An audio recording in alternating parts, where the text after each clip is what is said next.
apa, tapi ditetapkan sebagai tersangka. Dan tadi saya sudah melaporkan kepada Pak Surya, satu ketua umum partai ini, dan saya menyatakan mengundurkan diri dari jabatan Sekretaris Jenderal dan menyatakan berhenti dari partai ini, karena tentu saya tidak bisa lagi bersama-sama dengan partai ini karena saya menghadapi persoalan yang ada di KPK. Nah, kemudian saya yakin bahwa partai ini akan terus berjalan dengan prinsip awal ya, untuk melakukan perubahan dalam segala bidang, dan saya juga ikut membesarkan partai ini dari awal. Jadi saya pikir itu saudara sekalian yang bisa saya sampaikan. Saya menyatakan berhenti dari DPR, berhenti dari partai, dan mundur diri sebagai sekjen. Terima kasih. Itu saya belum tahu. Nanti pengacara saya akan menjelaskan dari sisi hukum ya, karena saya sendiri belum menerima surat penetapan sebagai tersangka. Saya pikir itu belum mendapatkan permohonan dari Bung Leo. Tentu harus kami pertimbangkan kalau memang itu dimintakan. Tapi tadi saya melihat Bung Leo sendiri telah memiliki pengacaranya dan untuk mendampinginya. Saya pikir Rio mengambil over tanggung jawab itu, dan ini amat sangat kami hargai. Jadi sekali lagi kami ingin tegaskan, mundur keluar dari partai ini bukan berarti mundur dari silaturahmi di antara kami. Tidak ada urusan dengan itu. Kehidupan dengan filosofis yang kami pahami adalah semua kita mempunyai silaturahmi yang harus sebaiknya bisa terkomunikasikan dan terjaga, baik dalam keadaan suka maupun duka. Itu prinsip-prinsip filosofis yang kami hargai dan kami.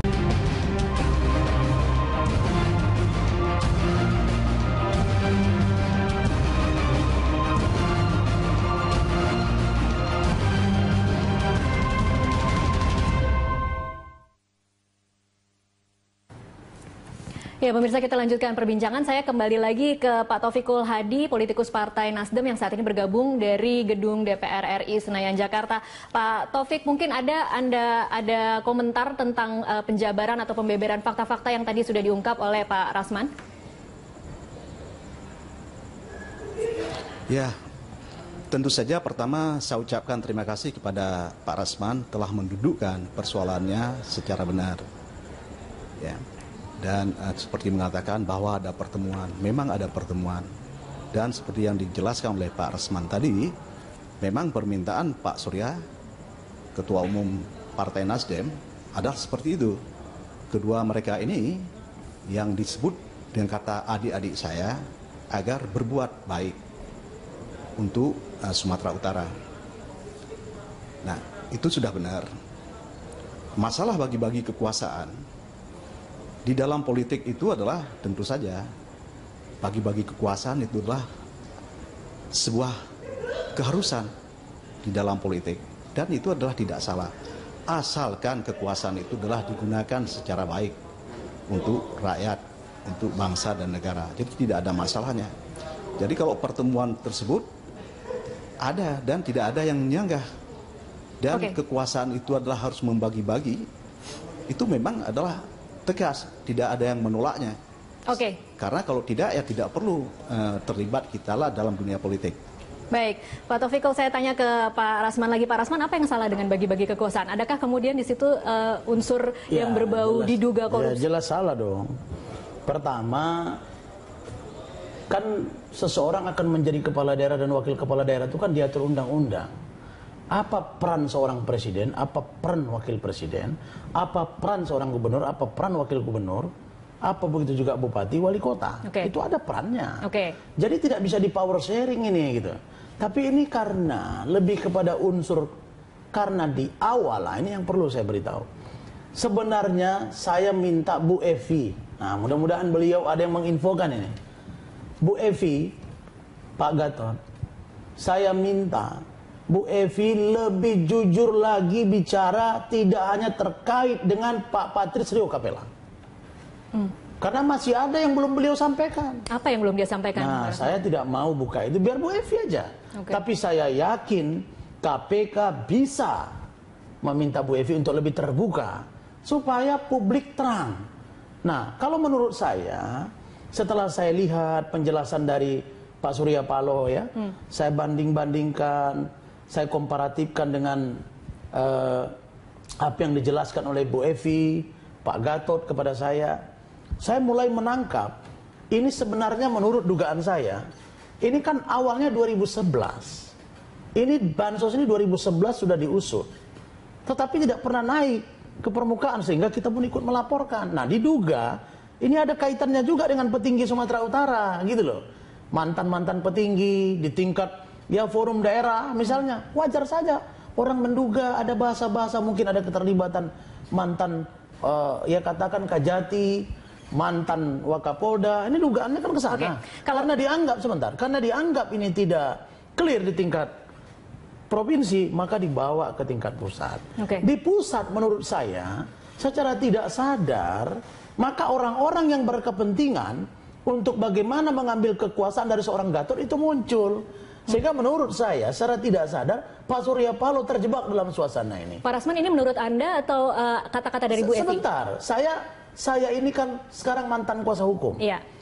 Karena saya berhenti dari Bu Evi sebagai kuasa hukum dengan Pak Gatot karena saya kerap disuruh untuk tidak bercerita apa-apa di luar, tidak ngomong di media. Tapi di sisi lain kalau kami ngomong berdua, saya jenguk beliau, saya besuk beliau, ini ngomongnya banyak gitu. Kenapa tidak Bu Evi dari awal suruh saya menyampaikan ini?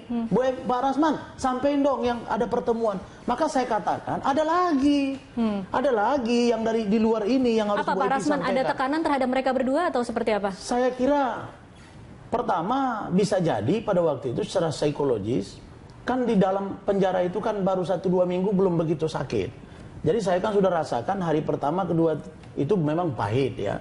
Tapi berikutnya itu mulai masih belum begitu pahit, makin agak tenang. Tapi lama-lama kemerdekaan kita yang dirampas itu mulai terasa. Jadi sekarang mungkin beliau berubah pikiran. Nah, saya Bu Evi dengan Pak Gatot, kalau konsisten dengan keterangan-keterangan yang disampaikan, penjelasan-penjelasan kepada saya, tidak apa-apa. Kalau Anda konsisten, saya bersedia untuk menjadi kuasa hukumnya kembali. Oh, menjadi kuasa hukum kembali. Tapi kita terbuka dong. Nah, menurut saya sekarang adalah saya khawatir. Inilah kalau partai ini besar, kemudian memegang tampuk kekuasaan, dan Pak Surya Paloh ini kan politisi yang sudah sangat-sangat senior, tapi anak buahnya saya kira belum begitu senior. Maka muncul dugaan-dugaan kita di dalam, ada keinginan-keinginan. Contoh, itu menurut Bu Evi ke saya, bahwa Pak Oce Kaligis mengatakan, PT UN ini kita jadikan alat bargaining ke Kejaksaan Agung. Bargaining, kan bahaya itu. Jadi tidak murni niatnya untuk bagaimana menguji kewenangan administrasi dan pemerintahan dari Kejaksaan. Bargainingnya seperti apa? Kejaksaan Agung, supaya kalau tidak segera dihentikan, tidak dihentikan juga kasus ini di Kejaksaan Agung, ini dijadikan alat. Ini kami gugat. Kalau tidak juga kami teruskan ini. Dan kalau ini menang, maka Anda akan malu, kan begitu. Ternyata menang. Tetapi kan Kejaksaan Agung tidak terima keadaan ini.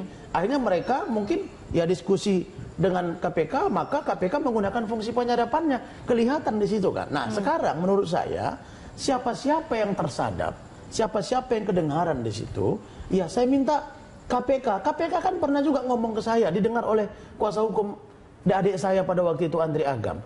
Saya harus jujur juga katakan, sebenarnya ini sekarang kasus bansos sudah ditangani KPK atau masih Kejaksaan Agung? Satu.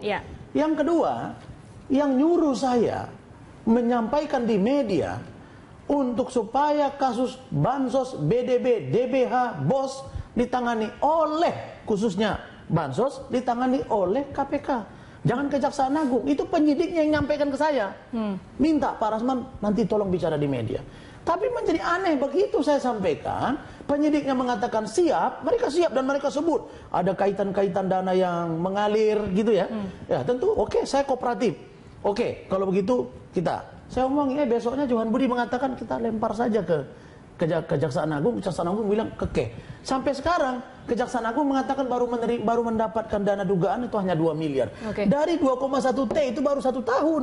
Kalau 2011, 2013, 2014 dihitung berapa triliun, Bos. Nah, itu yang saya mau katakan, bahwa saya terus terang prihatin semangat Pak Surya Paloh yang menggebu-gebu untuk merestorasi Indonesia, merestorasi partai politik dengan kekuatan orator dia, agitasi yang kuat, ternyata anak buahnya di bawah tidak bersih-bersih amat dan belum mampu dibersihkan. Ditahan dulu di situ, nanti kita akan lanjutkan di segmen selanjutnya. Pemirsa tetaplah bersama kami, Prime Time Talk akan kembali usai jeda komersial berikut.